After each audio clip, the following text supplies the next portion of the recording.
Bien. El día de hoy vamos a ver el llamamiento de Mateo. Hemos estado viendo en todos estos lunes pasados que nuestro estudio bíblico se ha basado en la vida de Jesús. También hemos visto que la vida de algunos personajes que han rodeado la persona de Jesús durante su ministerio, algunos aspectos de la vida de estos personajes. Y hoy nos toca Mateo. Y los pasajes bíblicos donde vamos a centrar el estudio de esta mañana está en Mateo capítulo 9, Marcos capítulo 2 y Lucas capítulo 5. Déjenme buscar aquí. Ahí, ahí está. Vamos a tener a manera de introducción este poema y déjenme leérselos de esta manera. Señor, tú me llamas por mi nombre desde lejos. Por mi nombre cada día tú me llamas. Señor, tú me ofreces una vida santa y limpia, una vida sin pecado y sin maldad. Señor, nada tengo para darte, solamente te ofrezco mi vida para que la uses tú. Señor, hazme hoy un siervo útil que anuncie el mensaje de la cruz. Señor, yo acudo a tu llamado a cada instante, pues mi gozo es servirte más y más. Señor, tú me llamas por mi nombre. Amén. A ver quién se identifica con este precioso poema cantado, porque es un himno. Y algunas de Amén. ustedes yo sé que ya lo identificaron, ¿verdad? Sí. Amén. Muy bien, pues hoy vamos a hablar del llamado de Mateo. Para poder comprender, analicemos un poquito esa pequeña palabra, pero con un tremendo significado, llamado.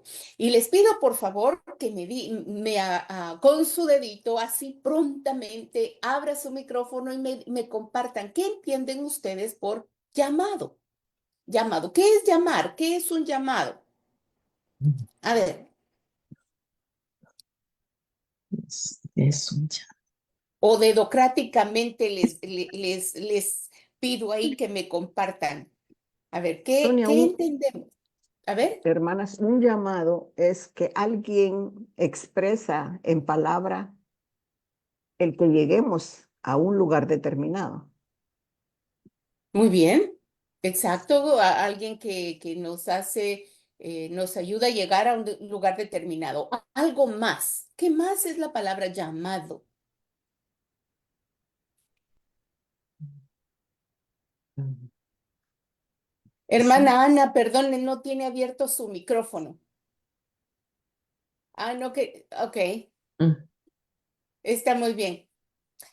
Entonces, les animo que vayan a sus Biblias y vamos a comenzar nuestra lectura.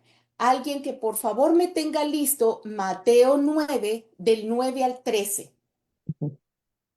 Mateo 9 del 9 al 13. Y Listo. alguien más que Marcos capítulo 2, verso 13 y 17. Y luego yo leeré Lucas. ¿Lista con Mateo? ¿Quién lo tiene? Yo. Mate. Chelita, por favor, ¿podrías Vale. leerme Mateo 9 del 9 al 13? Así dice Mateo 9. Y descendiendo ellos del monte, les mandó que a nadie dijesen lo que habían visto, sino cuando el Hijo del Hombre hubiese resucitado de los muertos. Y guardaron la palabra entre sí, discutiendo qué será aquello de resucitar de los muertos. Y le preguntaron diciendo, ¿por qué dicen los escribas que es Perdón, necesario? Chelita, perdón, es Mateo Está 9, equivocado. Mateo 9, capítulo 9, del verso 9 al 13. Tenía Marcos, Está pero bien, empieza con M. así es. Mateo 9 del Del 9 al 9 al 13, 13. Perdón. sí. Llamamiento de Mateo. Pasando Jesús de ahí, vio a un Ya hombre está hermosito. llamado Mateo, que estaba sentado al banco de los tributos públicos y le dijo, sígueme. Y se levantó y le siguió. Y aconteció que estando él sentado a la mesa en la casa, he aquí que muchos publicanos y pecadores que habían venido se sentaron juntamente a la mesa con Jesús y sus discípulos. Cuando vieron esto, los fariseos dijeron a los discípulos, ¿por qué come vuestro maestro con los publicanos y pecadores? Al oír esto, Jesús les dijo, los sanos no tienen necesidad de médico, sino los enfermos. Id pues y aprender lo que significa misericordia quiero y no sacrificios, porque no he venido a llamar a justos, sino a pecadores al arrepentimiento. Gracias, Chelita. Vamos a seguir con el siguiente pasaje paralelo. Marcos. Estos 3 pasajes son paralelos. Vamos con Marcos capítulo 2 del verso 13 al 17. Lo tengo. Dice, Gracias, Álvaro. de nuevo salió Jesús a la orilla del lago. Toda la gente acudía a él y él les enseñaba. Al pasar vio a Leví, hijo de Alfeo, donde éste cobraba impuestos. Sígueme, le dijo Jesús. Y Leví se levantó y lo siguió. Sucedió que estando Jesús a la mesa en casa de Leví, muchos recaudadores de impuestos y pecadores se sentaron con él y sus discípulos, pues ya eran muchos los que lo seguían. Cuando los maestros de la ley, que eran fariseos, vieron con quién comía, le preguntaron a sus discípulos, ¿y este come con recaudadores de impuestos y con pecadores? Al oírlos, Jesús le contestó, no son los sanos los que necesitan médico, sino los enfermos. Y yo no he venido a llamar a justos, sino a pecadores. Gracias, Álvaro. Continuamos viendo los detalles de estas 3 narraciones que hablan del mismo evento. Vamos descubriendo Pásalo. los detalles que complementan una historia. Miren lo que dice Lucas. Después de estas cosas salió y vio a un publicano llamado Leví, sentado al banco de los tributos públicos, y le dijo, sígueme. Y dejándolo todo, se levantó y le siguió. Y Leví le hizo gran banquete en su casa, y había muchas compañía de publicanos y de otros que estaban a la mesa con ellos. Y los escribas y los fariseos murmuraban contra los discípulos, diciendo, ¿por qué coméis y bebéis con publicanos y pecadores? Respondió Jesús, les dijo, los que están sanos no tienen necesidad de médico, sino los enfermos. No he venido a llamar a justos, sino a pecadores al arrepentimiento. Muy bien. Esa es nuestra lectura bíblica, nuestra base del día de hoy.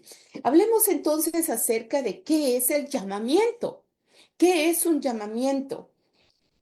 Vamos a quitar esto acá. Del hebreo, kará, que significa clamar, es de la raíz que aparece en el arameo antiguo.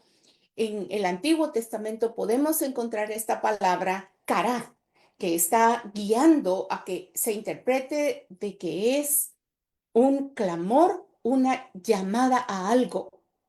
También está presente el verbo en griego que es kaleo, que es también llamar. Es un llamamiento, es una vocación.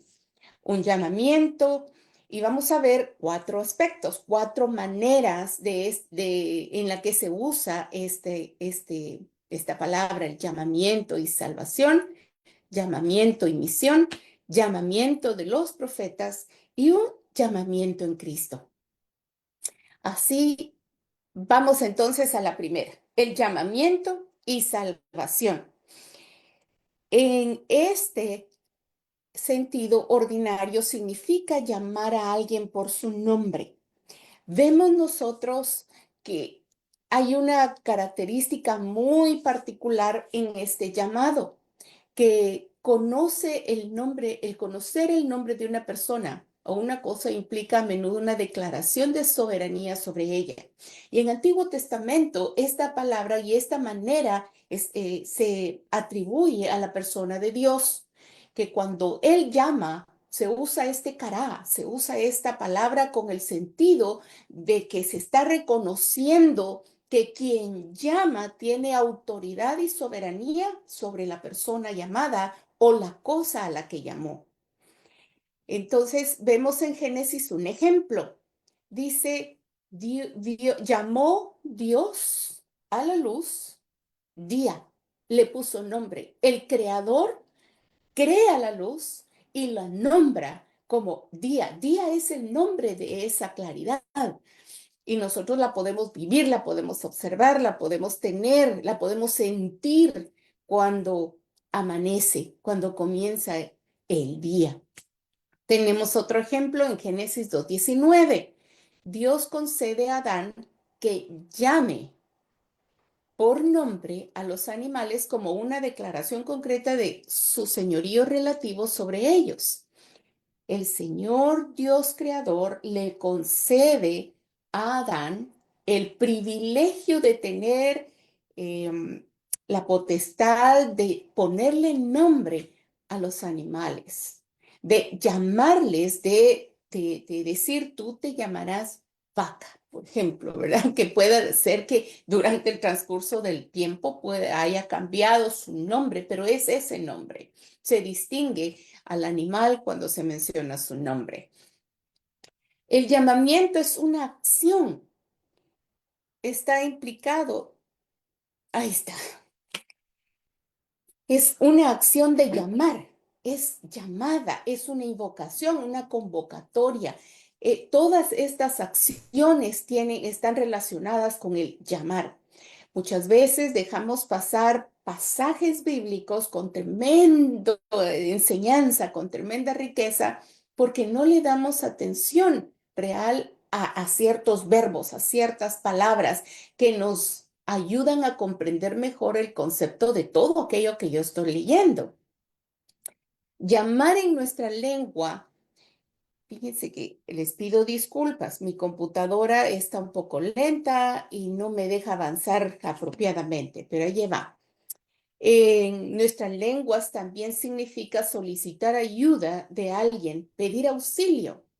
Y en el Antiguo Testamento hay un ejemplo que le pido que alguien me pueda buscar Génesis 4:26, por favor, y me lo lea. Tengan lista su Biblia porque ustedes me están ayudando tremendamente ahorita para que todas aprendamos. ¿Qué dice Génesis 4:26? Quien lo tenga, por favor, me comparte. Y a Set también le nació un hijo y llamó su nombre Enos. Entonces los hombres comenzaron a invocar el nombre de Jehová. Ok, encontramos de nuevo la palabra invocar, llamar. Encontramos la palabra que nos ayuda a identificar esta acción. Desde ese momento se invoca el nombre de Dios a manera de auxilio, de salvación. Ayúdanos, Señor, sálvanos, Señor. Llamamos, dirigimos toda nuestra mente, nuestra necesidad, invocando el nombre de Dios para ser salvos, para ser auxiliados, para ser socorridos. Veamos 4 cositas importantes acá. Una, se comenzó a invocar, a llamar el nombre de Dios en busca de ayuda. Yo tengo una situación que me comencé a practicar desde que conocí al Señor y fue algo instintivo. Tal vez a ustedes les pasa, tal vez ustedes se identifican con esto.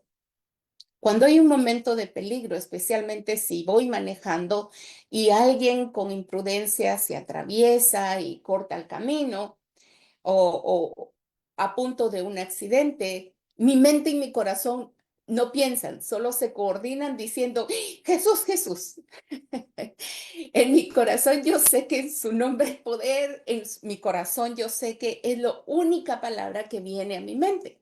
No sé ustedes. si les pasa que en algún momento el invocar el nombre del Señor, en el momento en el cual hay dolor, en el momento en el que estamos en una situación de crisis, usted va, dobla su rodilla y llama al nombre del Señor pidiendo auxilio, pidiendo ayuda, invoca su nombre para recibir un beneficio, sabiendo que de Él sí puede venir la verdadera ayuda. Esto nos recuerda una frase semejante en el Nuevo Testamento aplicada al Señor Jesús. Entonces, este versículo de Hechos, capítulo 2, verso 21, ¿quién lo tiene que me lo pueda leer, por favor? Ahí está. Alguien que me lo lea, por favor. Y acontecerá, alguien que me lo lea. Abra su micrófono, por favor, y me lo lee. Y Y acontecerá acontecerá Invocar el nombre del Señor será salvo. Y acontecerá que todo aquel que invoque, todo aquel que llame, todo aquel que se dirija al Dios que salva, al Dios que provee solución, al Dios que perdona, llame al nombre del Señor, será salvo. Este pasaje está hablando y nos está enseñando que no es este nombre como un amuleto, no es como un conjuro tampoco, en ninguna manera. Está implicada una acción previa al que invoca el nombre del Señor.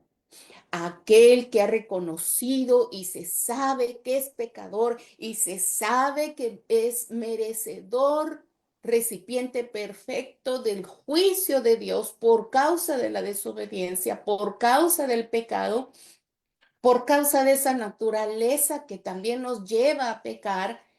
Si sabemos esto y sabemos que hay un juicio y que es justo ese juicio, y nuestros ojos son abiertos de que vamos en una dirección, pero que si yo continúo en esa dirección, no habrá vuelta atrás, media vez se cruza el río de la vida, ¿verdad? Y pasamos al otro lado y morimos. Ya no hay manera de poder salirnos, de poder dejar de recibir ese justo juicio. Y entonces clamamos a Dios pidiendo perdón. Entonces invocamos el nombre de Dios para pedir perdón, ser librados de esa ira que vendrá, acogernos al don de la salvación provisto por Cristo Jesús únicamente, de que el Padre proveyó ese cordero sin mancha que tomara nuestro lugar en la cruz, y es ahí donde este pasaje es aplicado. Entonces acontecerá que todo aquel que invoque el nombre del Señor será salvo. Sálvame, Señor, me arrepiento de tu pecado, me acojo a ese don de la salvación, invocando tu nombre al único que puede salvar. Entonces, en lugar de ir de frente hacia un camino de condenación, damos media vuelta, no la vuelta entera, porque entonces volveríamos al mismo lugar, sino que giramos hacia el lado opuesto, completamente opuesto. Y entonces recibimos lo que necesitamos recibir de aquel a quien invocamos, de aquel a quien llamamos. Este llamado es el que está relacionado con esa salvación que Dios da. Y miren, Romanos lo complementa. Romanos 10:12 dice, y en esto no hay distinción entre judíos y gentiles, porque uno es el Señor de todos ellos, que es generoso para con todo aquel que lo invoca. En la bondad de Dios, por medio de este nuevo pacto con Cristo Jesús, todos, independientemente si nació siendo israelita, judío, si es gentil, si nació español, si nació guatemalteco, si nació no teniendo esa línea de sangre judía, tiene el privilegio de recibir la misericordia de Dios como su creación, pasar a ser criatura, invocando el nombre de aquel que no hace acepción de personas para regalar, para dar de una salvación tan grande. Vemos otro aspecto. Vimos que son 4, ya llevamos 1. De lo que es el llamamiento, déjenme regresar para ir a el llamamiento y salvación. Ahora nos toca, ahí está, sigue. El llamado en la misión. Muy bien, vámonos identificando un poco. En la primera parte nos identificamos en que en algún momento de nuestra vida, ustedes y yo invocamos el nombre del Señor, pidiendo auxilio, rogando perdón, rogando del Señor su cambio, su salvación para nosotros. Veamos este otro llamado. ¿Quién hace este llamado? ¿Quién es el que que dirige este llamado y a quién? En un sentido, aquí está, en un sentido especial y religioso, la palabra llamar designa la elección de ciertos individuos para desempeñar una misión, acción u oficio determinado. El Señor es quien llama, el Señor es el que dice, ven, a ti te quiero y te quiero para que hagas y desempeñes este trabajo. No estarás solo. Yo te estoy llamando y vas a hacer este oficio específico. Te voy a capacitar, te voy a acompañar, te voy a proveer de lo necesario para que lleves a cabo la misión a la cual te estoy llamando. Y veamos el llamado de Bezalel. Miren en Éxodo 31. Este es un pasaje que me encanta, me maravilla, hermanas, porque nosotros somos testigos del detalle, del desarrollo de esa capacidad que Dios da y que Dios dio en aquel tiempo. Vea, alguien que me ayude y que encuentre, por favor, Éxodo 31, verso 2. Éxodo 31, verso 2. Palabra dice, mira, yo he llamado por nombre a Betsael, hijo de Uri, hijo de Ur, hijo de la tribu de Judá.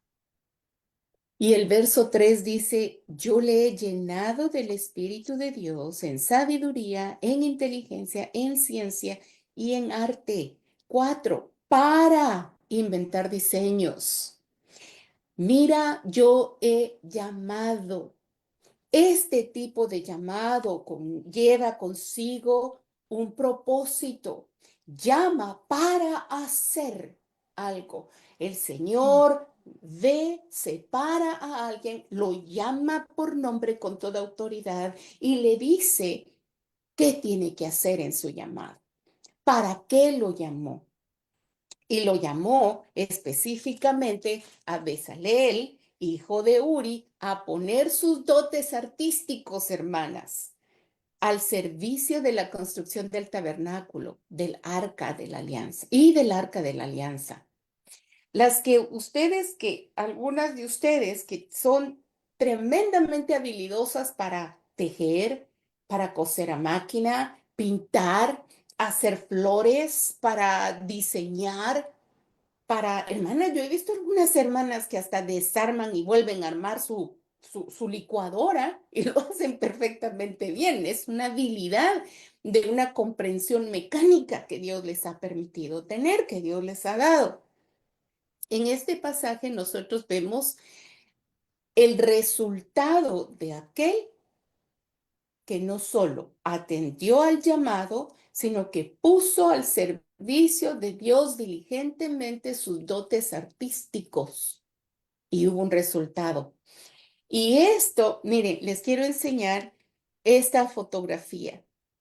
Los que hicieron la tela del tabernáculo, ustedes pueden ver mi cursor del mouse, de aquí de la flechita, sí la pueden ver. Bueno, en una de las imágenes encontramos el tabernáculo. Cada tela Cada pieza del tabernáculo era hecho con tremendo cuidado, con, con, con aquella dedicación de lograr excelencia, porque era el tabernáculo del Señor.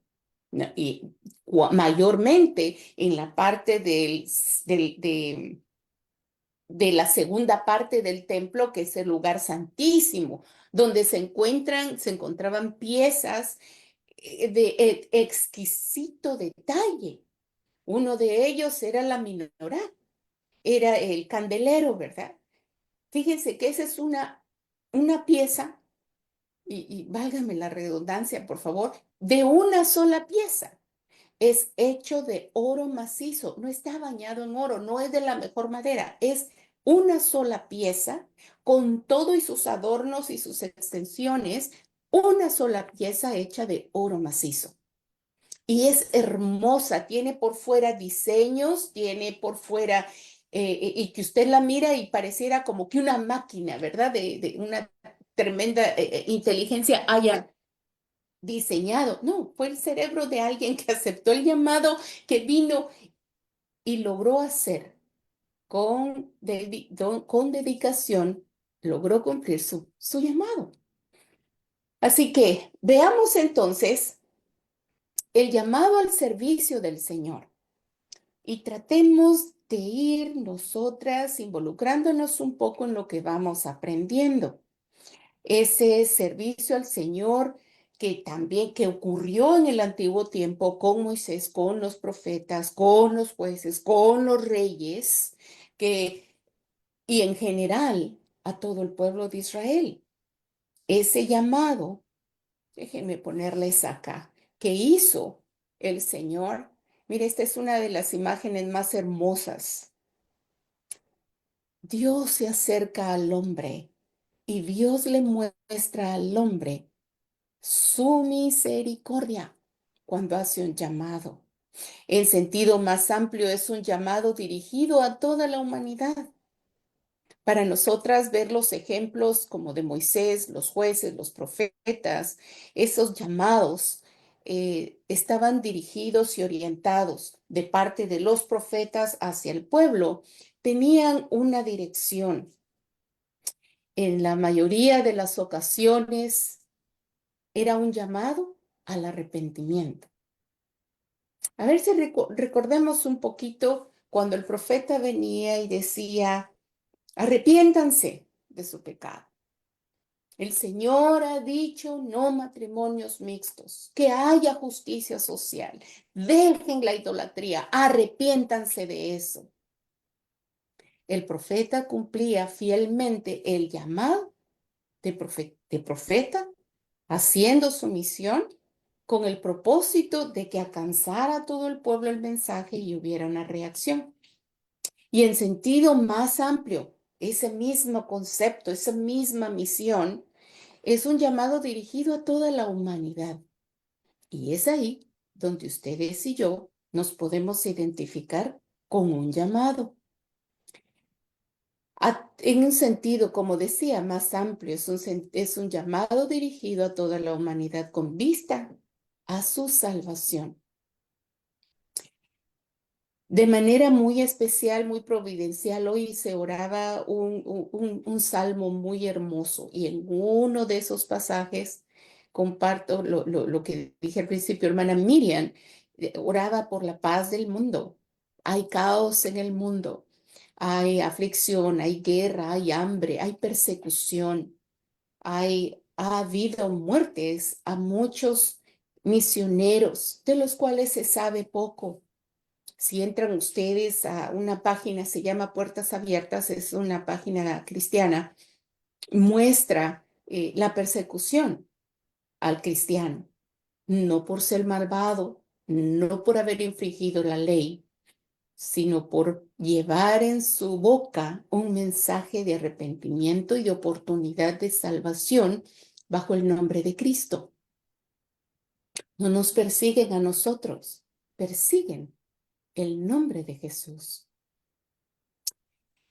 Veamos Pedro, segunda de Pedro 3:9. ¿Qué dice segunda de Pedro 3:9? Alguien que por favor, si ya lo encontró, que me ayude a leerlo. ¿Qué dice? Segunda de Pedro 3:9. El Señor No quiere que nadie se pierda, sino que todos procedan al arrepentimiento. Ese es el propósito de un mensaje. El que acude al llamado, el que acepta el llamado, ese es parte de su mensaje. Mostrar al mundo la misericordia de Dios manifestada en una provisión especial de perdón de pecados que solamente puede venir de Él, porque Él no quiere que el mundo perezca, más bien que se arrepientan, más bien que vengan al arrepentimiento. ¿De qué? De su mal vivir, de sus malas decisiones, de ese pecado que les gobierna y que los lleva solamente a condenación. Hagamos aquí un espacio. A ver, ¿qué es arrepentimiento? ¿Qué es arrepentimiento? Abran sus micrófonos, así, rapidito, cual veloz cometa. Cuénteme, cuando usted escucha la palabra arrepentimiento, ¿qué viene a su mente? Que yo confieso, que estoy reconociendo que he pecado, confieso y pido perdón. Hay Pero una confesión. desde mi corazón, ¿verdad? No, no palabras nada más, sino que viene de interno. Hay una confesión, hay un reconocimiento. ¿Qué más? ¿Qué más es un arrepentimiento? ¿Qué es? Tratar de hacer una enmienda, Hay una enmienda a algo que uno sabe que está haciendo mal. Muy bien. ¿Qué más? tratar de corregir algo que uno ha hecho mal. Muy bien. Dijimos hace un momento que era un cambio. Si yo voy para un lugar donde sé que va a haber destrucción total, donde ya voy mal y hay un cambio, hay una media vuelta para tomar el rumbo totalmente contrario, vemos que es el arrepentimiento. En el Nuevo Testamento, discúlpenme ahí la ortografía, denota la invitación, el llamado a los pecadores a aceptar el don de la salvación. Nuestro mensaje al mundo no puede ser solamente basado en decirle, ay, Dios es bueno. Si es cierto, Dios es bueno y soberano. En decirle a la gente, Dios te va a solucionar todos tus problemas. No, no es verdad. Dios tendrá misericordia, pero no es un genio de la lámpara maravillosa que nosotros podamos ofrecer a las personas y decirle, Dios va a obrar siempre a favor tuyo para cumplir tu plan, tu propósito, tus metas, tus sueños. Él te los va a bendecir a ti. No, no es cierto. ¿Por qué no es cierto? Porque la Biblia no lo enseña así. El llamado de los pecadores a aceptar el don de la salvación. ¿Por qué aceptar el don de la salvación? Aceptar el don de la salvación comienza con esto, el arrepentimiento. Y el arrepentimiento está basado en una conciencia concreta de quién soy yo, qué he hecho yo delante de la ley, la única que sí gobierna y que está capacitada para juzgar y también derramar su juicio, que es la de Dios. Vean, arrepentimiento es el cambio de mente y de corazón con respecto al pecado y a Dios. ¿Sí? Muchas veces presentamos a la persona que tiene que arrepentirse por su pecado, pero hay que agregar, también hay que arrepentirse de los conceptos equivocados que tenemos en cuanto a Dios, el verdadero Dios, el Dios de la Biblia. No es el Dios que me presentaron de manera religiosa, muy humana, un Dios que está sentado como un viejito en su trono que es alcahuete, perdónenme la palabra, que consiente y que deja pasar. No, Dios es grande, tremendo, maravilloso. Y en el momento de arrepentirme, yo estoy también entendiendo que Él es el quien tiene toda la autoridad de derramar su ira por causa de mi rebelión, de mi pecado, por vivir de manera totalmente desobediencia. Cuando pensamos en esto, debemos tomar en cuenta no solo nuestra mala manera de vivir antes de haber conocido ese regalo de la salvación que ofende la presencia en la persona de Dios, que infringe y que infringió la ley moral de mi Dios, la ley espiritual también, sino que también mi concepto del Dios Todopoderoso debe cambiar. Lo cual lleva, mire, esto lleva al hombre a un cambio de dirección, un cambio de propósito y un cambio de ese estilo de vida que llevaba.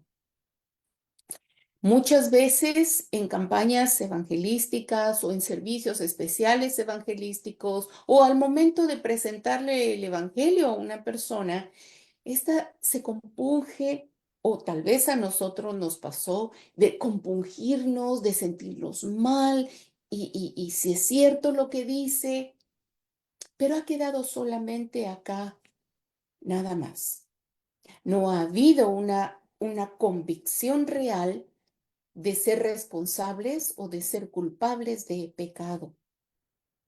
O hay costumbre de ir a la iglesia porque desde pequeñitos nos llevaron, o nuestros propios hijos, que desde pequeños les llevamos y han crecido como que fueran hijos de Dios, pero nunca han aceptado al Señor, nunca se han arrepentido y no ha habido un cambio genuino en sus vidas, sino ha habido un acomodamiento a una manera de vivir religiosa. Y esto es un peligro. Más para nosotros, más para ellos también hay esperanza. No es solo un ajuste mental, mis hermanas. Es una revolución de corazón, es un cambio completo. Hay que remover ese corazón y esa mente, esas convicciones y la libertad de la esclavitud del pecado. Y eso es obrado por la sangre de Jesús. Él es el que nos limpia y nos liberta totalmente de pecado. Y como fruto de esa acción de arrepentimiento, de esa revolución de corazón y de mente, comenzamos a andar en una nueva vida. Así que vemos este segundo llamamiento que tiene que ver con un mensaje proclamado. Y hemos visto cuál es el mensaje proclamado y en qué está basado, que es el arrepentimiento.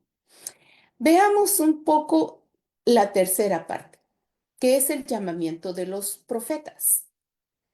Profeta, ¿qué es un profeta? A ver, abran sus micrófonos. ¿Qué es un profeta?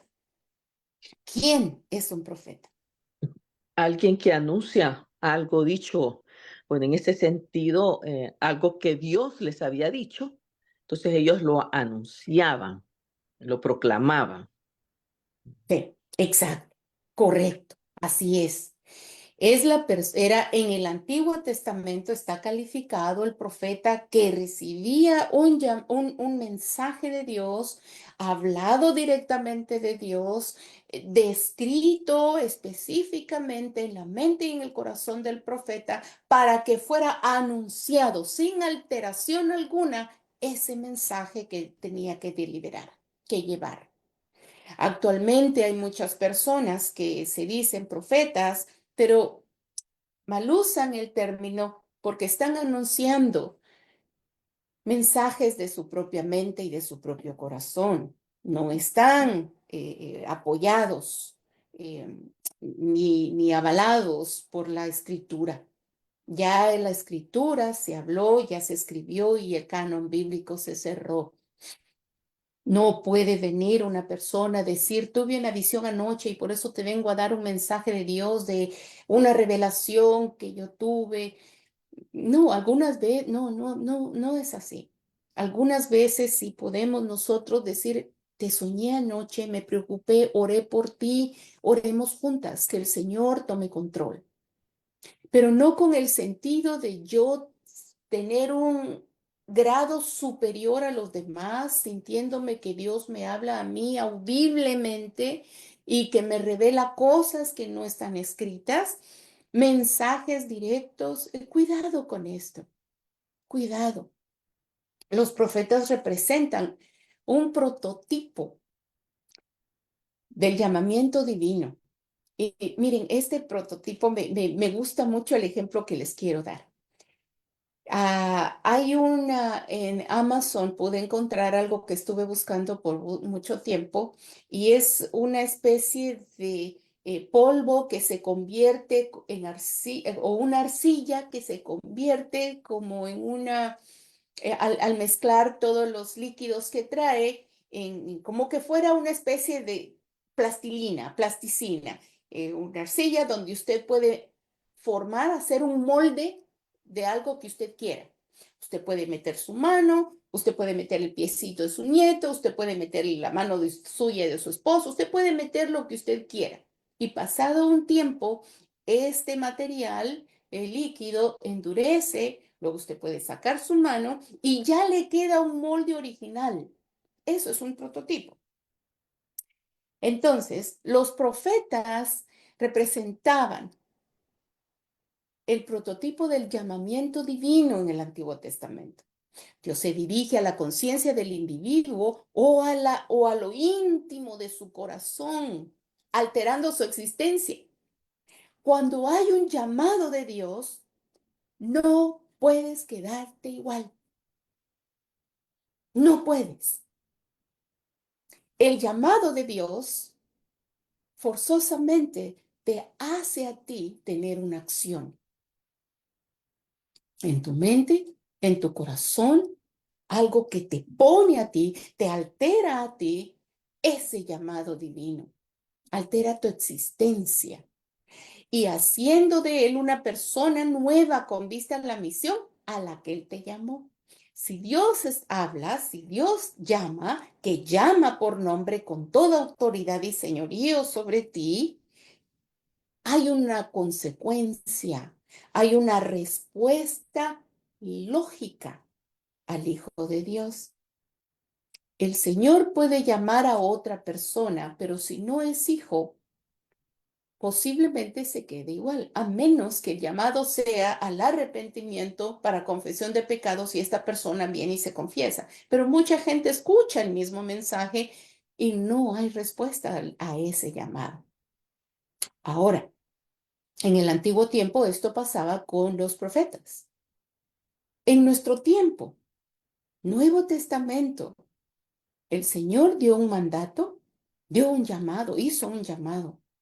Se aceptó el llamado y nosotros pasamos a formar parte de este grupo de personas que aceptaron este llamado, donde el Señor ha afectado directamente, ha intervenido directamente en nuestro corazón, alterando nuestra existencia por amor en medio de nuestra manera que todavía estamos sujetos a este cuerpo que se duele, que está llamado, inclinado a hacer la desobediencia y el pecado. En medio de esta lucha, el Señor nos va cambiando y nos va transformando.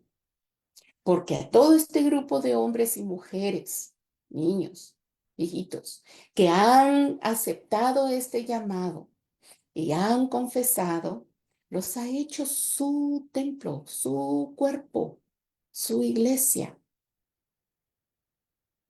Y no nos ha hecho salvos para que nosotros nos quedemos egoístamente con ese regalo, con ese llamado.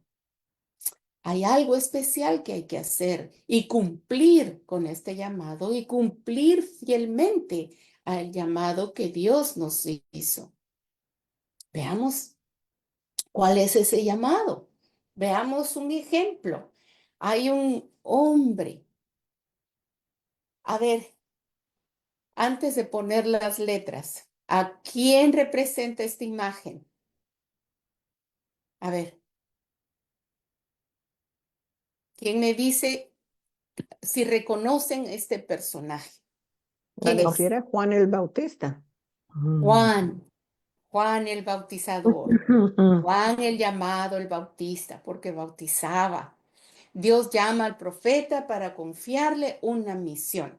A este, el Señor lo preparó Y veremos como alguien que por favor me busque Jeremías y alguien Efesios 1:4 para confiarle una misión, proporcionándole al mismo tiempo la capacidad para efectuarla. No solo les dijo, vaya, no solo le dijo, te voy a hacer nacer, en este caso a la vida de Juan, te voy a formar en el vientre de tu madre, de la viejita que no tiene esperanza, de aquella calumniada, de aquella avergonzada y del viejito Jeremías, ¿verdad? No es Jeremías, Zacarías. Zacarías, gracias, Almi, que ya no tienen esperanza, pero los he oído. Veamos qué dice Jeremías 1:6. Dice, antes de formarte en el vientre, ya te había elegido. Antes de que nacieras, ya te había apartado. Te había nombrado profeta para las naciones. Yo le respondí, ah, Señor mi Dios, soy muy joven y no sé hablar. Muy bien, gracias. 5 y 6. Miren esto. El llamamiento divino obedece a un plan eterno. Antes que yo te formase en el vientre, te conocí. Ese es el poder del Dios que nosotros tenemos. Ese es el Dios al cual doblamos rodilla y nuestra cabeza o levantamos los ojos al cielo y levantamos las manos y adoramos y le cantamos y le lloramos y le rogamos su misericordia al que nos conoció en el vientre de nuestra madre. Y en este caso, dice, y antes que salieses de la matriz, te consagré y te di por profeta a las naciones. El Señor sí tiene un propósito para cada vida. Nuestro propósito en la vida no solo es adorar a Dios, amar a Dios, obedecer a Dios, cantar a Dios, y permítame repetirle, adorar a Dios, servir a Dios íntegramente, no a medias, no a medias, no sabiendo, no conociéndolo, sino ejecutándolo con gozo y prontitud y con excelencia, hermanos. ¿Qué dice Efesios 1:4? Para que tengamos el pasaje paralelo ahí. No, el pasaje paralelo no es, no, sino la aplicación a nuestra vida. Eso sí es. ¿Qué dice Efesios 1:4? Según nos escogió en él antes de la fundación del mundo, para que fuésemos santos y sin mancha delante de él. Ok. ¿Quién nos escogió? El Señor. No somos producto de un deseo, de una, se me escapa la palabra, de algo fortuito. Dios específicamente te hizo a ti, así como eres, con tus ojitos, con tu cabello, con tu boca, con lo que tú eres. Te escogió antes de la fundación del mundo para que fuésemos ese para es importante, hermano. Ese para de Efesios 1:4 es lo que nos ayuda a nosotros a atender el llamado de Dios de una manera con excelencia. ¿Por qué? Porque nos está diciendo que nos ha escogido desde antes de la fundación del mundo para que ustedes y yo sepamos que nos ha separado del mundo. Ahí está la elección, nos ha separado del mundo para que le sirvamos a Él. Ya no vamos a servir al mundo. Y cuando digo el mundo, también está implicada nuestra carne, nuestro deseo, nuestro egoísmo, nuestra vista corta, sino separados de, para servir a Dios, para alabanza de su gloria, para que nuestra vida traiga gloria al nombre de Jesús, para que nuestro testimonio sirva de ánimo, sirva de, no de ejemplo de orgullo que nos trae gloria a nosotros, sino de ejemplo a otros que habían estado hundidos en su pecado como nosotros estuvimos, pero que Dios nos salvó a nosotros y tuvo misericordia. Así puede salvarlos a ellos también, para que fuésemos santos y sin mancha delante de Él. Y esto es solamente por obra de Jesucristo, de ese sacrificio. Usted y yo no podemos conseguir ser santos delante de Dios por obra propia. Lo hace el Espíritu de Dios en nosotros, gracias a los méritos de Jesús en la cruz. Así que veamos un ejemplo muy, muy importante, muy bueno. Me encanta este ejemplo porque me enseña más la sabiduría, la soberanía, el señorío de Dios sobre sus planes. Me gusta decir a manera de chiste, ¿verdad? Conmigo o sinmigo, Dios obra, Dios hace su plan y Dios cumple. Lo que Él dijo que se va a hacer, se va a hacer. ¿Qué les parece este ejemplo? Ese llamado de Dios es irrevocable. Usted no puede dejar de ser hija de Dios. Te ha llamado su hija.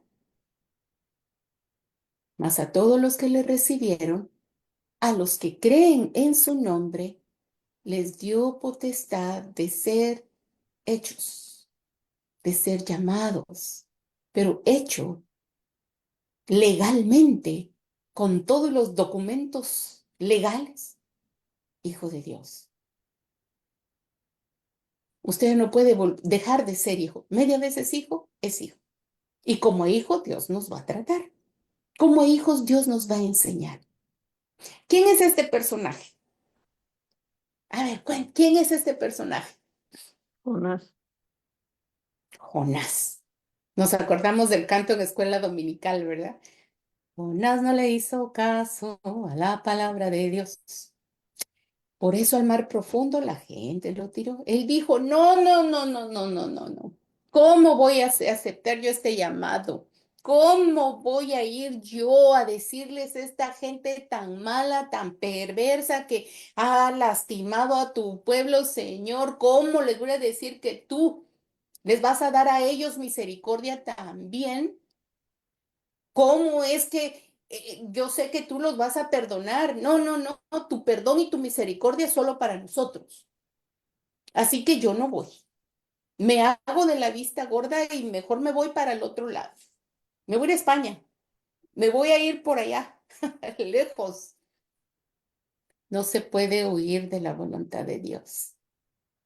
En el proceso de derramar bondad y misericordia a un pueblo que no lo merecía, malo, perverso, que no tenía nada que ver con sangre judía, Dios también nos muestra su señorío individualmente, pues trata con la vida de Jonás. Trata con él y le enseña. Contigo o sin ti, Jonás, se va a hacer lo que yo mando. Eran más de 120,000 personas y muchos animales los que recibieron la misericordia de Dios. Y en el proceso, como les decía, este hombre sufrió las consecuencias porque tuvo que llevar el mensaje.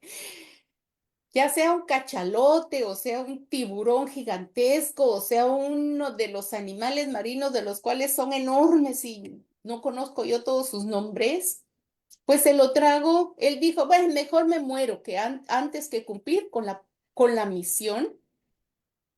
Mejor me muero antes de cumplir con el llamado. ¿Qué orgullo tan grande puede separar a un siervo de Dios a cumplir con el llamado? Del orgullo. Cuidémonos. Nos podemos autodestruir Mm. por orgullo. Y este hombre pagó las consecuencias. Yo me imagino un hombre apestoso, con su ropa, medias ropas deshilachadas. Hermana, repito, apestoso, salido del vientre de un animal con todos sus jugos gástricos que cambiaron hasta la pigmentación de su piel. ¿Cómo es posible que un pueblo de más de 120,000 personas corrieran todos a escuchar un hombre que venía todo raro? Azul salió el hombre de esa panza. Y eso fue el atractivo, ¿verdad? La marca para que la gente se acercara a ver qué decía este hombre. Usted va y visita un pueblo y nadie se da cuenta que usted llegó. Pero aquí todo el mundo corrió y escuchó el mensaje de arrepentimiento. Arrepiéntanse porque el Señor los va a castigar. Punto. Y hasta ayunaron todos. Es más grande, es tremendamente grande la bendición de obedecer a ese llamado. El gozo que recibes en tu corazón, el resultado de ese gozo por saberte obediente al mandato, ese llamado. Mira, Dios llama por nombre. Dice, ven, sígueme. Y vamos a ver el siguiente ejemplo. Yo sé que hablamos bastante del llamado y era importante hacer esta aplicación a nuestra vida porque tomamos este ejemplo del personaje que veremos ahora muy a la ligera. Apropiémonos de lo que hoy aprendemos de este llamado. Este fue el llamado a Mateo. Y vamos a aprender qué sabemos de Mateo. ¿Qué podemos aprender de Mateo? Realmente hay poco en cuestión de su familia, su genealogía, en cuestión más específico de su vida. No es como Pablo, que de Pablo tenemos todo un resumen de su vida y de él. Con Mateo nos surge algo diferente, pero algo grande en su actitud, en su respuesta, nos enseña. Veamos entonces, ¿quién era Mateo? A ver, ¿quién era Mateo? ¿Cuál era el otro nombre de Mateo? Lo acabamos de leer. Alguien que me diga, ¿cómo se le llama a Mateo en Lucas, por ejemplo? Leví, ¿Cómo se le? Leví, Leví, Mateo, Leví. hijo de No que Alfeo. usted le vio. Leví, hijo de Alfeo. Muy bien. Mateo también es llamado Leví, hijo de Alfeo. Hay Levís, otros Levís en el Antiguo Testamento, pero no tienen nada que ver con este Leví, que era hijo de Alfeo. Sí, hay otro también en el Antiguo Testamento, pero no se nos narra mucho acerca de su genealogía. No se nos dice. Se nos dice si podemos encontrar el significado de su nombre y vemos que en hebreo es Leví, significa unido. Y esa palabra en el Antiguo Testamento también se usaba para describir uniones, uniones. A la misma palabra hebrea también se le atribuye el significado de levita. Ujú. El cristiano de origen judío era un cristiano, este Leví, este Mateo, era un cristiano de origen judío, pero liberado del judaísmo. Y esto lo podemos nosotros encontrar muy bien en su escrito, en su evangelio, en el evangelio de Mateo. Por ser publicano, debió haber estado muy bien preparado para escribir y hacer reportes, Mm, que era un publicano. Ya vamos a entrar a ver qué era un publicano. ¿Y por qué decimos que se le atribuye a él el escrito del Evangelio de Mateo? Miren, la tradición eclesiástica afirma unánimemente que el apóstol Mateo es el autor del Evangelio. Hay escritos, hay otros comentarios de personas que difieren y todavía no están 100% seguras, pero la tradición eclesiástica afirma que él fue el escritor del Evangelio de Mateo, no solo por su lenguaje, por el conocimiento que tiene, por la intención de usar cultura, lenguaje, modismos, ejemplos judíos para evangelizar al judío. Entonces, por eso se le atribuye también a él, a Mateo. Lo vemos sentado en una mesa con billete, con monedas, con impuestos. Vamos a ver qué más podemos aprender nosotros de Mateo. ¿Dónde vivía? ¿En dónde vivía Mateo? Mathaios. No lo puedo pronunciar perfectamente, pero es más o menos en griego, es el Mathaios. Vemos que él vivía en Cafarnaúm o Capernaúm. Era una ciudad que se hallaba en un cruce de caminos. ¿Y qué mejor lugar, hermanas, para impuestos, para control? No solo control de personas, control de comercio, control de mercadería, control de la población, que los cruces de caminos. Era un centro, Cafarnaúm, un centro de comunicaciones y de contrataciones entre Tiro, Damasco, Séforis y Jerusalén. Era como una ciudad residencial para los cobradores de impuestos de la comarca. Cuando estaba estudiando y leyendo lo más que bastante acerca de los cobradores de impuestos, fíjense, me reía yo solita porque vino a mi mente esta expresión: el lugar de Alibaba y los 40 ladrones.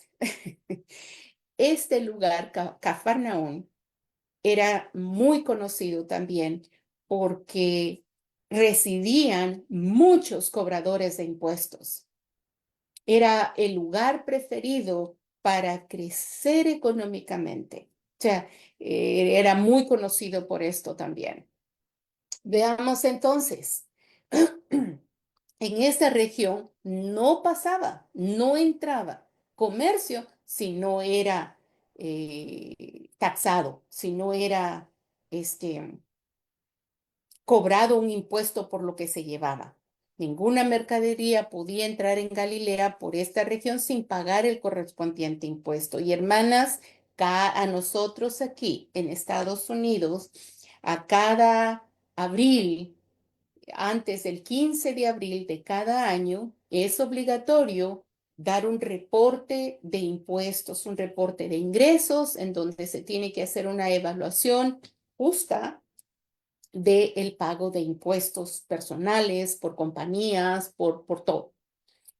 Y muchas veces se siente injusto porque se paga impuesto por muchas cosas y encima de esos impuestos pagar más. Estos mercaderes y traficantes, tenderos, los tenderos eran los que hacían las tiendas, trabajaban el cuero, trabajaban talabarteros, podríamos decir, y comerciantes de toda índole tuvieron en este punto urbano su sede de lugar de operaciones. Aquí había mucho comercio y ustedes saben, así como es un puerto donde hay mucho comercio, hay mucho tráfico, hay mucho cohecho, hay mucho soborno, mordida, diríamos en Guatemala. Y el oficio de recaudador de impuesto era lógicamente codiciado por las oportunidades que ofrecía para amasar grandes fortunas. Entonces era el cobrador de impuesto tiene billete. ¿Por qué? Porque roba. ¿Por qué? Porque no tiene una moral digna. Se le puede sobornar fácilmente con dinero. Los recaudadores de impuestos tenían que saber también hacer reportes, escribir reportes y enviar el dinero. O sea, era un trabajo de contaduría meticuloso, pero también con esa parte de robo descarado. Por eso, estos hombres que trabajaban en este oficio no eran nada queridos, eran despreciados, odiados, porque abusaban de su propia gente, eran usureros, injustos, trabajando para un gobierno opresor, exprimían a su propia gente. Así que Cafarnaúm o Capernaum era este punto de encuentro de este tipo de personas, no solo por el comercio, sino por el tipo de gente que habitaba ahí, con casas artesonadas, con casas muy bien construidas, pequeñas mansiones o grandes mansiones ahí. Y todavía hay vestigios de construcciones de casas del tiempo del Señor Jesús donde se ven los cimientos de estas construcciones diferente a la construcción común de las casas del pueblo, bien hechas con mosaicos, con materiales especiales, más caros. ¿Dónde específicamente está Capernaum? Mire, les pongo un mapa para poder ver. Este es Israel, toda la tierra de Israel del Nuevo Testamento, y aquí podemos ver a Judea. Al norte sigue Samaria, llegamos a Galilea y en Galilea nos pasamos al siguiente mapita, vemos varias ciudades. Vemos Corazín, vemos Betsaida, vemos también Genezaret, Tiberia y el lago de Galilea o el mar de Galilea. Y a la par, Capernaum. Disculpen, algo está pasando aquí en mi computadora, me salen ciertas pantallas, espero que ustedes no le estén recibiendo. Muy bien. Este era el lugar de encuentro, aquí era, en esta región, de donde era este personaje. ¿De quién estamos hablando? De Mateo, de Leví, el hijo de Alfeo. Así que, ¿qué más podemos decir de Mateo? Vamos entonces a la parte importante, a la parte crítica. Vamos entonces al verso que nos habla precisamente del centro y el corazón de este llamado. Dice en el verso 27 de capítulo 5, después de estas cosas salió Jesús para tener un contexto. Fue el momento previo, después. No, perdón, fue el momento después de cuando el Señor Jesús sanó a un paralítico y le perdonó sus pecados. ¿Se recuerdan unos 4 amigos que son muy famosos porque vieron la urgencia de ayudar a su amigo y no sabían cómo? Lo meten por el techo porque había demasiada gente y no podían llegar hasta donde estaba el Señor Jesús con este paralítico y dijeron, no sé quién fue, pero más de uno dijo, metámoslo por arriba por el techo. Vengan, yo quito estas maderas y estas pajas, movemos la pérgola, movemos esto y por ahí lo metemos. El Señor, al ver la fe de ellos, le dijo, hijo, tus pecados te son perdonados. Y eso causó grande conmoción con los fariseos que estaban ahí presentes. ¿Cómo es posible? Pues el Señor, luego de este confrontamiento, demostrando su señorío, para perdonar pecados, su poder para perdonar pecados, que eso es un atributo que solamente Dios puede hacer, y Jesús, Dios en la persona de Jesús, encarnado en Jesús, perdonó los pecados. Y este hombre se levantó y así fue sano. Pasado esto, sucede el llamamiento de Mateo. Después de estas cosas salió y vio un publicano, perdón, llamado Leví, sentado al banco de los tributos. Lo vio trabajando, lo vio ya listo, cobrando y haciendo sus tranzas, diría yo. Y le dijo, sígueme. No sé cuál fue la mirada del Señor Jesús, pero puedo imaginarme esos ojos que penetraron el alma de este hombre, no con, no con juicio, más bien con amor. Sígueme. La palabra de Dios dice que su palabra penetra el alma corta cuando entra, corta cuando sale, remueve todo aquello, porque es la verdad. Y nos confronta con la verdad, y nos confronta con nuestra verdad. Al escuchar su corazón, sígueme. No, recuerdan que hablamos de que cuando Dios hace un llamado, hay una reacción lógica para el Hijo de Dios. Hay una acción que debe de haber en su corazón, en su vida, en su mente. Y el pasaje dice, terminando ese verso, y dejándolo todo, no se nos aclara si le dijo al compañero, ay, te encargo los libros, mira, aquí está todo el dinero que me dejaron, mira, voy a dejar aquí todo ordenado y después lo sigo. Dejándolo todo, le siguió. Mis amadas, muchas veces queremos seguir al Señor arrastrando un bagaje del pasado emocionalmente. A veces seguimos un camino religioso más que el camino que es Cristo. Y eso solamente muestra que lo que vamos siguiendo, pero con muchas maletas. Dolores, no perdón, rencores, corazones amargados.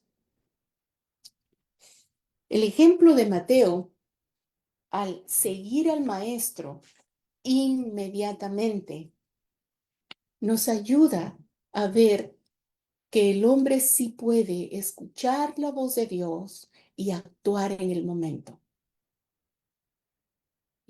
Nos lleva a pensar una gran verdad. El hombre no es dueño del tiempo, solamente puede vivir el presente, hoy. Puede recordar el futuro, el pasado, perdón, puede recordar el pasado, pero no es dueño de su futuro. No vemos a un Mateo que dijera, como respuesta al llamado de Jesús, así como no, dime dónde estás y yo te encuentro ahí. ¿En qué casa vas a estar, Señor? Sí, yo llego, solo voy a ordenar aquí mis cosas. El llamado, cuando llama el Señor, ese es el momento perfecto para nosotros actuar y reaccionar de acuerdo a quien llama, al tipo de llamado que hizo. Nosotros podemos ver que ese llamado, esos ojos que llamaron a este hombre, fueron los mismos ojos que te vieron a ti cuando te presentaron el Evangelio y fueron abiertos tus ojos del alma para recibir el don de tu salvación. Mateo obedeció de inmediato al llamado de Jesús. Hay preguntas para nosotras en esta mañana. ¿Estamos obedeciendo inmediatamente? ¿O tenemos la esperanza que tal vez mañana yo voy a hacerlo? Tanto Mateo, Marcos y Lucas, en los pasajes que leímos hoy, nos enseñaron la misma historia y nos llenan de detalles que nos hacen entender acerca de ese llamado, el llamado que Dios hace con autoridad, el llamado que nosotros le hacemos a Él pidiendo auxilio, el llamado que hizo a hombres especiales con una tarea especial para deliberar o llevar un mensaje, exactamente como Él lo dijo. Y Él capacitó a esos hombres para llevar ese mensaje. Y sabes, no hay distinción entre ese llamado y nuestro. En cuanto a que nosotros recibimos un llamado y Él nos está con nosotros, en nosotros, nos capacita para cumplir con el mandato, con ese llamado. Mateo es el ejemplo perfecto del ánimo para nosotros de que sí podemos acudir y atender inmediatamente a la voz de Dios. No esperemos a que una fatalidad nos obligue. Reaccionemos al amoroso llamado de Dios. ¿Se recuerdan 2 Pedro? Dios no quiere que el mundo perezca, sino que todos procedan al arrepentimiento. La bondad de Dios no debemos confundirla con un Dios que se hace de la vista gorda, porque no es así. Un día Él derramará de su juicio, pues Él es Dios justo. Y por eso toda la ira por causa del pecado cayó en la espalda de Jesús, tomando nuestro lugar. Ese es parte de nuestro mensaje y es parte para cumplir nosotros nuestro llamado, compartir ese mensaje. Su ministración al grupo de los discípulos llevó a otros miembros de esta despreciada clase. La acción de Mateo, esa acción pronta a obedecer al llamado que le dijo el Señor. El Señor no le explicó, mira tú, que tú eres fulano, tú eres sutano, yo te vi y mira, vente conmigo porque te voy a llevar para allá y vas a hacer esto. El que manda, él, quien tiene la sartén por el mango, no tiene necesidad, ni nosotros necesitamos que él nos dé toda la información.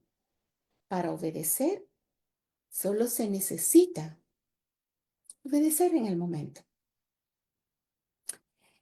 Y la acción de Mateo tuvo una reacción inmediata dentro de su mismo grupo pecador desviado. Y se juntaron todos en la casa de Mateo. Déjenme leerles bien. Su administración al grupo de los discípulos llevó a otros miembros de esta despreciada clase a que siguieran a Jesús. Mateo fue detrás de Jesús, pero detrás de Mateo fueron otros que vieron su ejemplo, trayéndose con ellos la hostilidad de los fariseos. ¿Va a haber crítica? Sí. ¿Va a haber condena? Sí. Pero eso no nos tiene que preocupar. Dios hará lo que Él tenga que hacer. Hagamos nosotros nuestra parte. Veamos un poquito esto de la hostilidad. ¿Ha sido usted alguna vez perseguida, criticada, condenada incluso, hasta por familiares? Porque ellos no han entendido el llamado que usted se ha entendido. Y en este caso, pongámonos del lado de los buenos, que usted está siendo obediente al llamado que el Señor Jesús le hizo. Pero hay crítica y condena por X o Y. Injusta. Pongámosle ese calificativo, ¿verdad?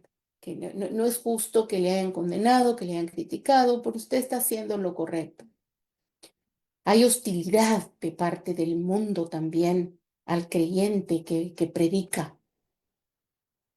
No quieren, no nos quieren. Porque el nombre, como mencionamos antes, que representamos, que digamos tenemos acá en la frente, es Jesús. No es a nosotros, es a su santo evangelio, es a Él mismo. Ahora, cuidado si nosotros estamos de parte, haciendo carga o siendo hostiles con alguien que está haciendo el trabajo, ¿verdad? Entre hermanos a veces, como mencionamos antes, el orgullo viene a destruir relaciones, hermanas. Y duele. Pero no nos pongamos nosotros en ese lado. Dejemos que el Señor se encargue. Dios sabe. Ese tipo de hostilidad, veamos un poquito de ese tipo de hostilidad que representaron estos fariseos. Se manifestó durante el banquete. No fue cafecito con pan. Este hombre tenía su billete. Mateo tenía los recursos necesarios para poder presentar un banquete a aquel que lo llamó. ¿Qué le presentamos al Señor Jesús en nuestro corazón?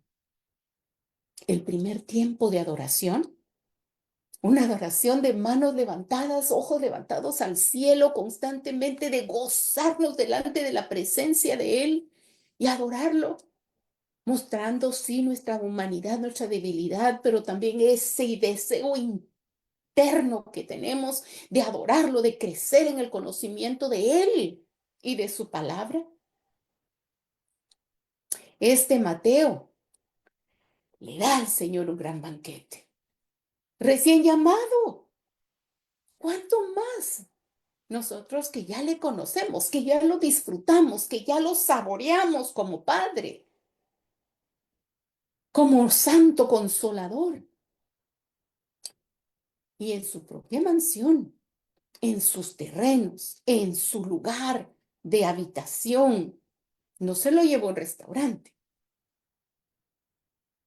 Hagamos de nuestra vida, de nuestro corazón y aún en lo material, ese lugar digno donde el nombre del Señor sea alabado y sea adorado. Los publicanos y pecadores acudieron a este convite. No fue solito. Los amigos, los compinches de Mateo también querían ver. También se oía del hombre que sana, que libera, que perdona pecados. Acababa de perdonar pecado. Y por ese perdón que le dio a este hombre, sale saltando, agarra su propia cama, su petate, lo enrolla, lo pone bajo el brazo y se va feliz, sano, porque fueron perdonados sus pecados. La fama del Señor se estaba propagando. Y la respuesta del Señor, cuando ve esta hostilidad, cuando ve que estos hombres, que estos, ¿cómo se llaman? Los fariseos, va de juzgarlo, criticarlo y condenarlo porque querían agarrarlo en una ocasión de infamarlo, les responde, no he venido a llamar. Yo no he venido a ver a los ojos del corazón, a ver el alma de aquellos que se creen justos. No hay ninguno que sea sin pecado delante de Dios, sino a todos aquellos que son necesitados del perdón, necesitados de lo que yo les puedo dar. A esos he venido a llamar. ¿Y a qué? Al arrepentimiento, a darles oportunidad de ese cambio de vida, a redimirlos, a darles una redención total a aquellos que lo necesitan. Y no está implicando que los fariseos fueran los sanos. Ellos también están en la cuenta de la necesidad de arrepentimiento, de esa regeneración, de esa justificación que solamente los méritos de Jesús pueden dar, de esa santificación que solamente logramos a través de la persona del Espíritu Santo acompañándonos en nuestra vida, caminando a la par de nosotros, adentro de nosotros. ¿Qué tanto lo necesitamos? A esos vino el Señor. Así que nos vamos a ir apurando un poquito. El tercer llamamiento en Cristo, en el Nuevo Testamento, el llamamiento está siempre relacionado con la salvación de Dios en Cristo. No, hermanas, no llamen hermanos de otras iglesias para llenar a su iglesia. No ande robando ovejas, sino a gente que no conoce para que conozcan. Con vista a una formación de un pueblo nuevo formado con personas regeneradas. Eso lo hace el Señor. Eso lo hace su Espíritu. Nosotros ahora somos ese templo que el Señor ha hecho. Él mismo se lo ha preparado, Él mismo se lo ha santificado, Él mismo nos ha regenerado, nos ha justificado, nos ha santificado. Y un día seremos glorificados, pero nosotros somos ese templo. Veamos Efesios. Nosotros hoy ya no es un templo de piedra hermoso de oro, no, de carne y hueso, usted y yo. Y precisamente el término griego eclesia se deriva del mismo verbo kaleo, con el que se expresa habitualmente el llamamiento. Así, mis amadas, Dios es el que llama, quien toma la iniciativa. Del hombre no nace buscar a Dios. Dios ya ha trabajado en ese corazón para que haya un encuentro. Gálatas 5:8 dice, tal persuasión no proviene de aquel que los llamó. A Gálatas Pablo les está regañando y les está diciendo, ustedes ya conocieron lo bueno, la sana doctrina, ¿por qué vuelven otra vez? ¿Por qué quieren otra vez meter, agregar a una salvación tan gratis, tan gratuita? Y permítame explicar esto. La salvación del Señor Jesús que obtenemos a través de su sacrificio no es gratis. Costó un precio. Su sangre total fue derramada. Su vida fue puesta en sacrificio por causa nuestra. Nuestro vicario, el único vicario. Nosotros la recibimos gratuitamente. Y Pablo les está diciendo aquí, no se dejen convencer, no se dejen. Recuerden, esa persuasión de que ustedes vuelvan a los rudimentos de la ley no viene del aquel que los llamó. Así que, ya para ir aterrizando un poquito y terminando, hermanas, la santidad no es condición previa del llamamiento, sino su resultado. Tristemente, mucha gente dice, me voy a componer primero, voy a arreglar mis problemas primero y después voy a ir a buscar al Señor. Después llego a la iglesia. Primero me voy a componer yo, voy a dejar que pase el tiempo, voy a dejar de tomar, voy a dejar de esto, por no decir verdad, voy a dejar la lujuria, la avaricia, la soberbia, voy a dejar la pereza, la ira, la gula, voy a dejar y después busco al Señor. Dios es quien te va a ayudar a dejar todas esas cosas porque Él es quien va a provocar en ti ese resultado del llamamiento. Acepta su llamado y deja que su espíritu obre en ti. Deja que Él te cambie a ti. Así, por tanto, no te avergüences de dar testimonio, de dar a conocer de nuestro Señor, ni ni de mí, dijo Pablo, preso suyo. Sintámonos como Pablo, presos, encerrados, pero no como un encierro involuntario, sino como un encierro totalmente voluntario, pleno, que nos identifica que estamos en Él, sino participa de las aflicciones por el Evangelio según el poder de Dios, quien nos salvó y nos llamó con llamamiento santo, no conforme a nuestras obras, sino según el propósito suyo y la gracia que nos fue dada en Cristo Jesús antes de los tiempos de los siglos. En resumen, mis amadas, alguien ya me hizo un dibujito ahí bonito. En resumen, como ya hemos dicho, como platicamos y vimos anteriormente, el llamado de Dios es un don con vistas a una misión. Y tú tienes una misión. No es un acontecimiento que se recibe de forma pasiva. Hay una acción, sino que transforma y lleva a la acción, de donde las continuas exhortaciones a procurar con empeño, con toda tu dedicación, con todas tus fuerzas, a hacerlo firme y a andar, a caminar, a vivir como es digno de ese llamamiento. Es una convocación de por vida. Y de eso tú y yo daremos cuenta, que culmina en la cena de las bodas del Cordero. allá. Mientras tengamos vida, mientras haya aliento, aquí en mi vida,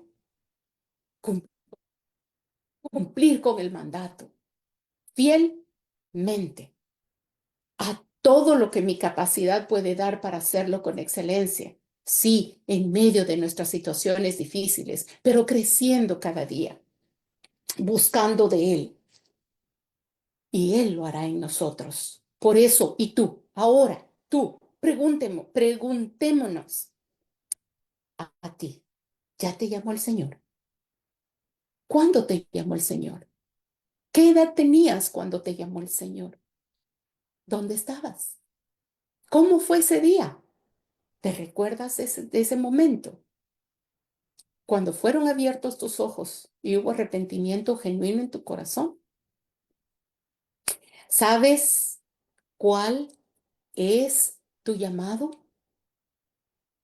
¿O tienes dudas? Acércate a alguien que te puede ayudar a entender tu llamado. No hay vergüenza en decir no sé. Al contrario, todos estamos aprendiendo. Solamente que cada día aprendamos cosas nuevas y crezcamos. ¿De qué tienes dudas? ¿De realmente haberte arrepentido y haber comprendido la redención que el Señor da? ¿Cuáles son tus dudas?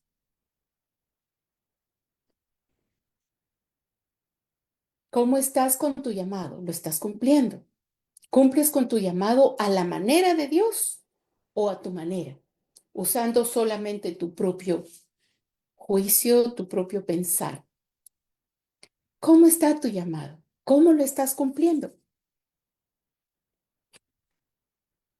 Así que en esta mañana, no pienses que tenemos el día de mañana comprado. Proverbios dice, no te jactes del día de mañana, porque no sabes qué dará de sí el día. Solo hoy tenemos para vivir. Perdón, solo hoy tenemos para evaluar, meditar, retomar, volver o comenzar con ese llamado de sígueme. El ejemplo de Mateo nos debe animar a que el Señor, cuando comienza una obra, la termina. Y con nosotros está en ese proceso. Ruego a Dios nos siga ayudando y nos siga fortaleciendo para cumplir con el llamado puntualmente, en su momento y con toda la fuerza y con todo lo mejor que nosotros somos y tenemos para hacerlo con excelencia. Que Dios les bendiga. Que Dios nos bendiga. Gracias, Ani. Amén. Muchas gracias, Sonia. Gracias por todo lo que nos has hecho meditar en esta mañana. Definitivamente que yo creo que todavía necesitamos más tiempo para seguirlo asimilando, seguirlo evaluando, seguir transformándolo en acción, ¿verdad? Que el Señor nos ayude a cumplir con eso. Vamos a dar un tiempo por si hay alguien que tiene alguna pregunta, algún comentario, alguien que quiera compartir lo que el Señor está dejando en su corazón a través de la enseñanza de Sonia. Hermanas, ¿alguna de ustedes quiera compartir algo, preguntar, comentar?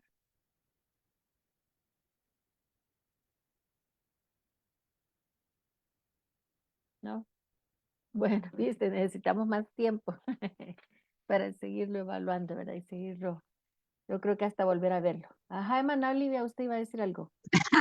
No, me ha dejado bien pensativa. ¿Verdad? Igualmente. Yo estoy de acuerdo con lo que dice hermana Trini. Realmente va a haber que ir de nuevo porque hay bastante información, ¿verdad? Y es profundo, entonces hay que asimilarlo bien antes de preguntar. Es cierto, hermana, mire. Recuerde que las preguntas también se pueden hacer por escrito, ¿verdad? Así que si surgen alguna, pues por Sí, ahí sí, háganla. gracias. Sí, bueno, hermana. Hermana Trini, sí, Diga. estaba haciendo comparación con el llamado de Mateo y el llamado cuando llegó aquel joven rico que le dijo que él necesito para ser salvo y que él no quiso renunciar, dijo, deja que entierre a mi padre, mi madre, y no quiso renunciar, vende todo lo que tienes y entonces yo me pongo a pensar, Mateo, dejar tirada la plata, ¿va? Realmente, sí, dejar tirada ahí y no es fácil cuando se tiene un cargo así nomás también, ¿verdad? Ustedes se han dado cuenta que aún para cosas que uno ha tenido, para entregarlas, las tiene que entregar en forma, ¿verdad? Hay un finiquito y con todas las cosas así, en las cosas legales. Pero sí es admirable, pueda que era el tiempo en que el Señor Jesús estaba, no sé, pero sí nos ha dejado heladas, hermana Sonia. Sí, gracias, hermano Olivia. Es cierto, ¿verdad? Imagínense eso que hizo él, ¿verdad? De dejar todo en el momento. Ay, bueno, que el Señor nos ayude a nosotros a ser obedientes en nuestro llamamiento, ¿verdad? Ya lo fuimos en la salvación, en reconocerlo a Él. Ahora que nos ayude también a hacerlo en santificación y en acción, ¿verdad? Que podamos andar conforme a ese llamamiento que el Señor un día nos hizo. Muchas gracias, Sonia, de veras, por compartir con nosotros. Y yo estoy de acuerdo con Ana. Miren, ahí, yo creo que hasta vamos a tener que verlo en parte para poder analizarlo bien y asimilarlo. Bueno, entonces vamos hermana Albi tuvo que retirarse, pero me pidió que les comparta